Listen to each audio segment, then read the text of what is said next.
እዚህ ጋር አንድ ሰው አለና የጠይቀዋለሁ። ያው እሱም ይመልስልኛል።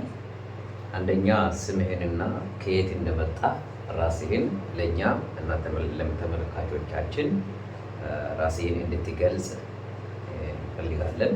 ሁሉም ሰላም ናችሁ? እኔ ዶክተር ራጀ እባላለሁ። My name is Dr. Rajesh Shekhar. I am from India, Andhra Pradesh, Visakhapatnam. I came to Ethiopia 10 years back. ቀጣይ ጥያቄ ደግሞ ኢትዮጵያ ስትመጣ አዲስ አበባ ነው የገባኸው። ስለዚህ አዲስ አበባ ማለት ምንድን ነው ብለህ ነው የተረዳኸው? እስቲ I got this idea, this thought also when somebody is telling that what is this place called. I asked it. They told that it is Addis Ababa. Addis Ababa means it is the capital of Ethiopia. Then I asked what is the meaning of Addis Ababa. Then somebody told me very clearly, Addis means new, Ababa means flower, new flower. Okay. So why it is called as new flower? Because I couldn't see any flowers there in the airport itself. Okay. Or in the Addis, I have not seen any flowers. Okay. But why they called as Addis Ababa as a new flower, I didn't understand. But somebody told one story that once upon a time there was a king moving on the horse so many years back, ancient time.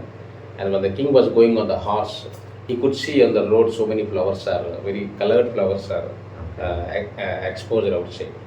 Then he could see the flowers, it is very attractive. Then he got an idea that new flowers are there. So he want to keep the name, this capital city, as a Addis Ababa means new flower. So that is the origin of the name of this Addis Ababa, which was very much attractive to listen to the history. ተመልካቾቻችን እንደሰማችሁት ያው ከኢንዲያ እንደመጣና አዲስ አበባ ማለት ምን ማለት ነው? እኛ አሁን ለምሳሌ ከተማ የኢትዮጵያ ካፒታል ሲቲ የኢትዮጵያ ዋና ከተማ እንደሚባለው ነው። ነገር ግን እሱ እንዳለው ምንድን ነው ያለው? ያው ንጉሱ በፈረስ ሲሄድ ብዙ አበባ አዳዲስ አበባዎችን አይቶ ከዛ በኋላ ይህንን አበባን ስም እንትን ሲያደርግ ምንድን ነው ያለው? አዲስ አበባ። ከዛም ቦታውን ምንድን ነው ያለው? አዲስ አበባ እንደሆነ ነው የተረዳውና ስለዚህ ስለሰማችሁንም እናመሰግናለን። በሌላ ቪዲዮ ደግሞ ወደፊት እንገናኛለን። ቴንክ ዩ። ተባረካችሁ።